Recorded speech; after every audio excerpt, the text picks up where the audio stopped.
everyone. You are listening to the latest Flyers Talk podcast presented by Great Railing. I am Jordan Hall, and as always, I am joined by the dynamic Joe Flores, our Flyers pre- and post-game live producer. Joe, the 2021 Stanley Cup Final is in the books. The Lightning are the now two-time defending champs. An impressive run by them, a fun Stanley Cup Final, even though it was only 5 games.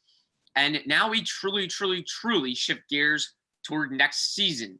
So we've talked a lot about the expansion draft coming up in July. We've talked a lot about free agency coming up at the end of July. But we're going to hit on the trade market a little bit today, Joe. We figured why not? That's a very popular avenue the Flyers could take in order to get better next season, make improvements, and get back into the playoffs. Flyers fans all know the name Seth Jones right now, the defenseman on the Blue Jackets, probably one of the most, if not the most popular name on the trade market right now in the NHL. We're going to look outside of Seth Jones, give us some names to look at aside from that man in Columbus, that the man that everyone is looking at right now across the league. So, Joe, looking at one trade target outside of Seth Jones that kind of has your eye, who would that be?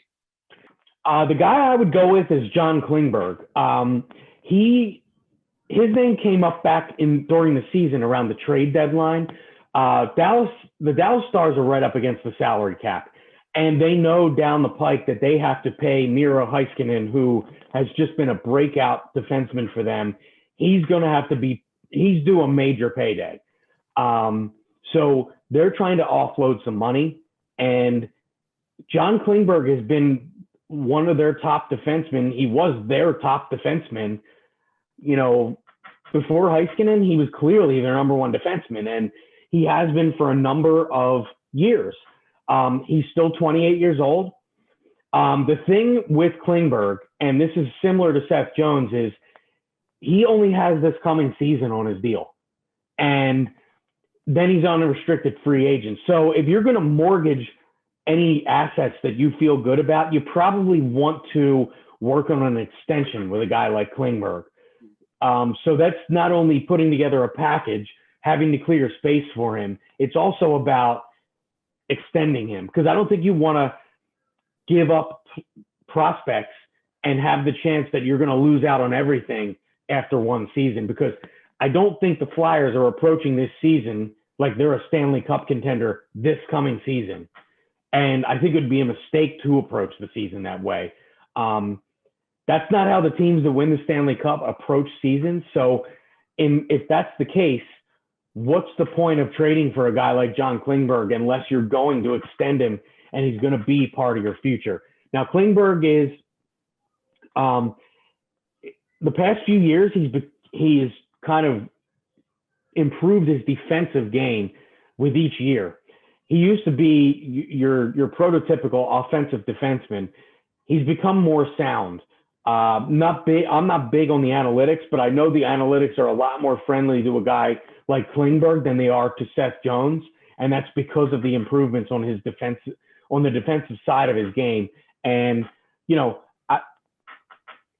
it's going to take work. It's going to take a lot of work, but I feel like any of the guys we're going to talk about in this particular discussion, it's going to take work by the Flyers to get space open to have these guys on their number. Now, I should point out, if Seattle were to take Shane Gostisbehere, that he and Klingberg's cap hits for this coming season are almost identical.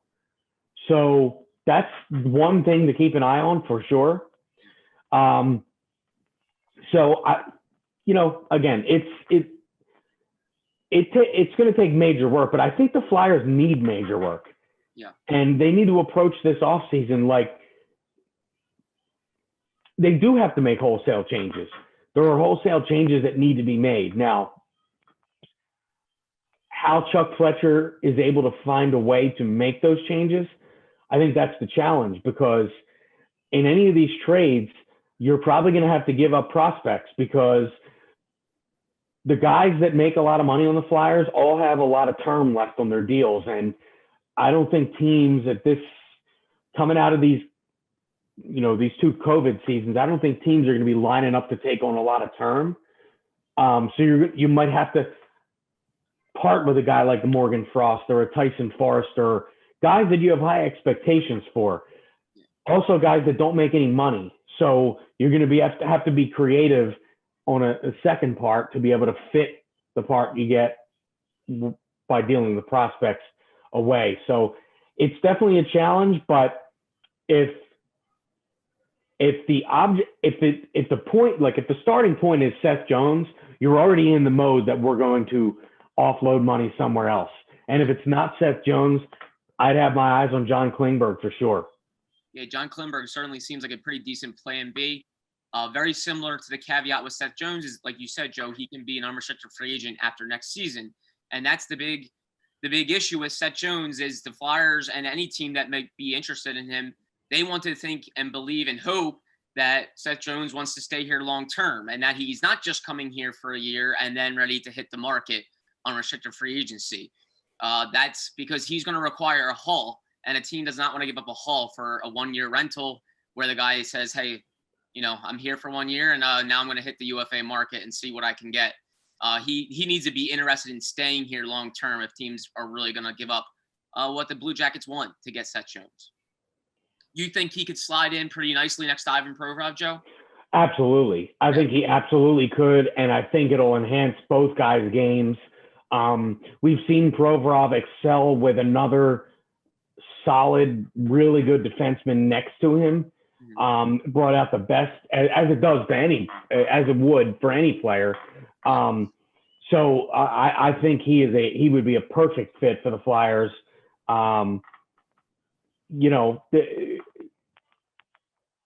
Again, I approach these with very hesitantly because of the Flyers cap situation. It's because to me, anybody that's worth a trade target is going to come with some, it's not going to alleviate your cap. Let's put it that way. You're not going to find guys like that around the league, especially a team like the Flyers in the position they're in currently. You're not looking for, if you want to get better, if you want to make this sooner rather than later, you need to get some veterans in here. And we've mentioned the Flyers' need for a number one defenseman couldn't be more, it just couldn't be more glaring, their need for that, to fill that spot there next to Provorov on the top pair. And, Klingberg, Jones, there's a few other guys we've talked about on previous pods that I'm sure we'll get into in just a little bit here. I'm interested to hear who your guy would be, though. Sure. Yeah, and I'll say this, too. Some people that are itching for the Flyers to make moves now, there's a reason why they're not very popular during the Stanley Cup or before the season's over for many reasons. One, there's an expansion draft this year, so the Flyers are probably not waiting, but seeing what they're going to lose in the expansion draft. How much cap relief will they get in the expansion draft? Who will they still have here after the expansion draft in order to talk trades? So that is one thing. And then to let the Stanley Cup final conclude, you just have a better picture of the landscape when the season is officially over. You have a better picture of what teams are maybe looking for or looking to do.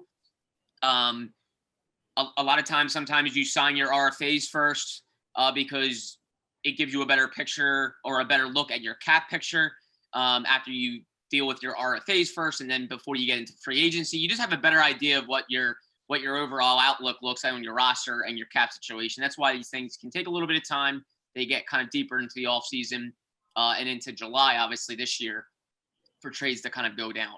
Flyers Talk is brought to you by Great Railing. Stop into Great Railing for the highest quality and lowest prices on all your railing, decking, and fencing needs. Joe, I'm going to have some fun. I'll first talk about a defenseman, but I'm going to have some fun and get into a bigger name at a different position. I'll first, though, talk about Matt Dumba. I think Dumba could be an attractive guy for them. He's a guy that Chuck Fletcher and Brent Flair know very, very well. They had him in Minnesota. They drafted him. They helped develop him. He had some of his best seasons under Fletcher and Flair. He's also had some seasons with Mike Yeo, the Flyers defensive coach. So I could see that being a guy that Flyers could be attracted to. Dumba had some term, and he had some money to him. He's under contract for the next 2 seasons at $6 million, but he's only 26 years old. Minnesota has some good depth on defense, so perhaps they're looking to move a defenseman, get help elsewhere, clear a little bit of cap for a guy that could be hitting unrestricted free agency in a couple of seasons. So I think Matt Dumba could be very attractive to the Flyers. Good puck mover, skilled, has experience, and the Flyers know him well. So I think Matt Dumba could be a guy to keep an eye on. But, Joe, I'm going to have some fun and look at a much bigger name on the wing. I'm going to say Johnny Gaudreau. I'm having fun here because I know it's a big name, a guy that Flyers fans have kind of adored and been infatuated with for a little while now. I think the sizzle to that has kind of faded a little bit because Gaudreau has had 2 rough seasons in the past 2 with the Flames, rough by his standards, because in 2018-19, he did 99-point season, 30-plus goals. The last 2 years have not gone particularly well for the Flames, and he's going to be a big name because he's coming to the end of a big deal. He's making $6.75 million next season, and then he can hit unrestricted free agency. So the Flames could be looking to move him if they don't think he has a future here and they're not looking to sign him. That would give them cap relief, and it would also allow them to cash in on that really attractive trade chip.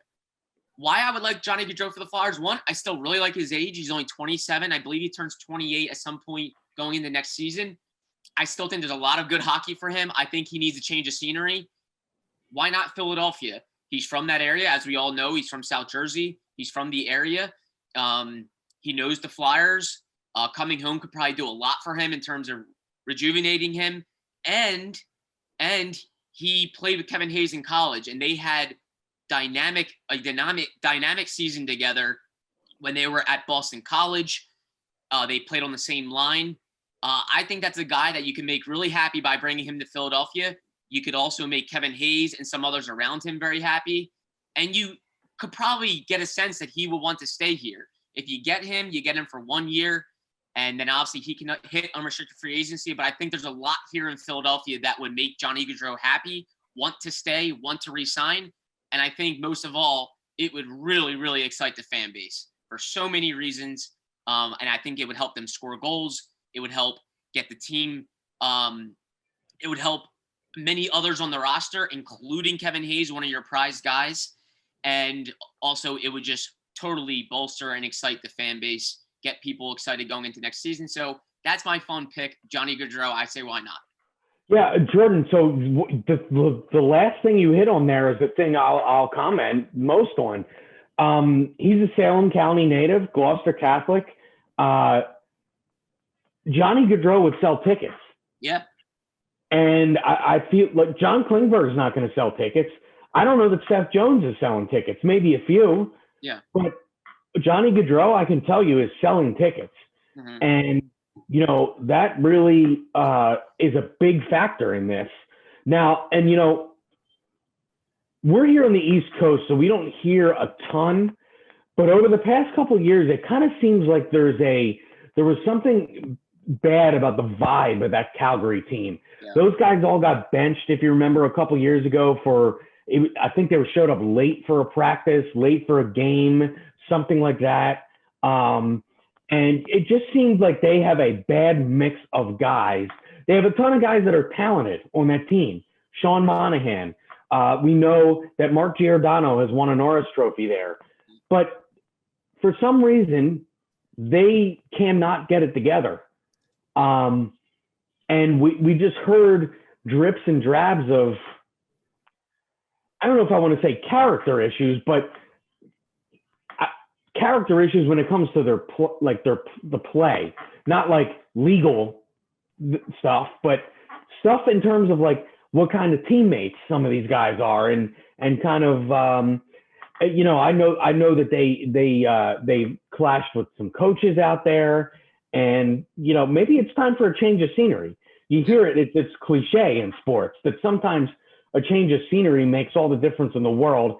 And I can tell you, if Johnny Gaudreau is looking for a change of scenery, coming to his hometown team, I'm sure is probably near the top of his list of places to change that scene and kind of jumpstart. And you mentioned he's only 27 years old. You know, I think that would be perfect. When you said when you were going toward forward, I thought you were going to say Vladimir Tarasenko because he just requested a trade from the St. Louis fill us Blues. in there, Joe, with Tarasenko, obviously. I'm sorry? Fill us in there with Tarasenko and obviously. So Tarasenko requested a trade from the St. Louis Blues.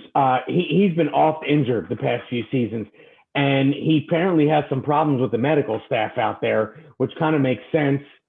A handful of injuries, problems with the medical staff. And what we do know is Tarasenko is an absolute beast when he is healthy.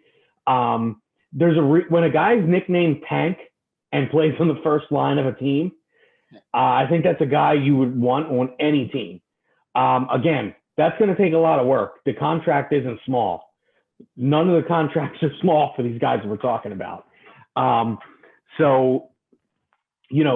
another guy that could be out there. I will say this, though. Either of those moves would require the Flyers significantly investing in something that they themselves have acknowledged is not their biggest problem. I would be surprised if they made a huge splash in terms of a forward, only because they've acknowledged themselves that defenseman is their biggest issue. Now, if something crazy happens and they kind of overhaul the whole roster, all bets are off. But I wouldn't say I'd be blown away surprised, but I would be surprised for sure.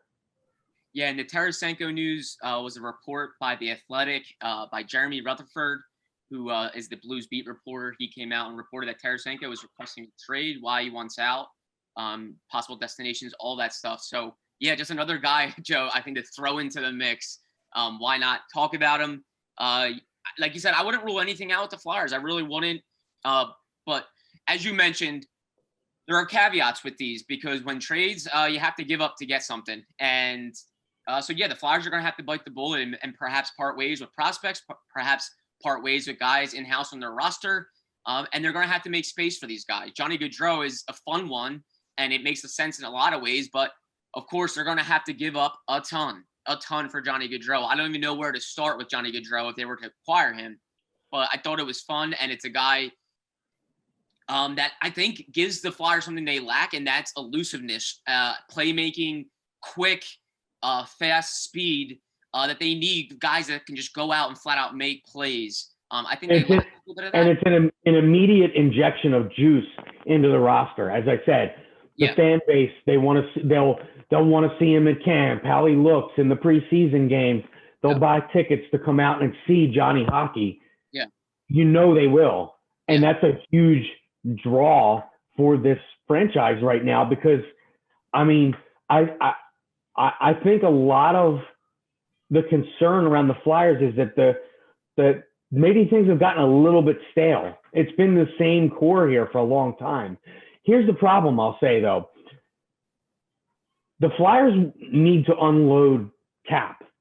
The problem is the guys that are carrying the bulk of their cap, all those guys have term left on their deal. Mm-hmm. So teams are not going to be lining up to trade for a Jake Voracek Claude Giroux will obviously take the extra hurdle of him with the no movement clause. I mean, teams aren't going to be lining up to take on deals. I mean, Travis Konechny has obviously a new contract. So, it's going to take those prospects to make the trade. And then you're going to have to find another partner to offload some sizable contract numbers. Yeah. So, it's definitely, we've said it all along. Chuck Fletcher has his hands full here. He sure does. And that's why we'll have to wait and see at the expansion draft what happens on July 21st, who the Flyers lose, how much cap relief they get from that. That could go a decent way into what the Flyers can do on the trade route in terms of making space for guys and also making space for guys via free agency, which starts on July 28th. The NHL, it boils down to winning and making runs at the Stanley Cup. But pro sports are businesses, and sometimes you make these decisions about the business. And fact is, Johnny Gaudreau would be a very valuable business decision because, like you said, the excitement that it would bring to the organization, to the fan base.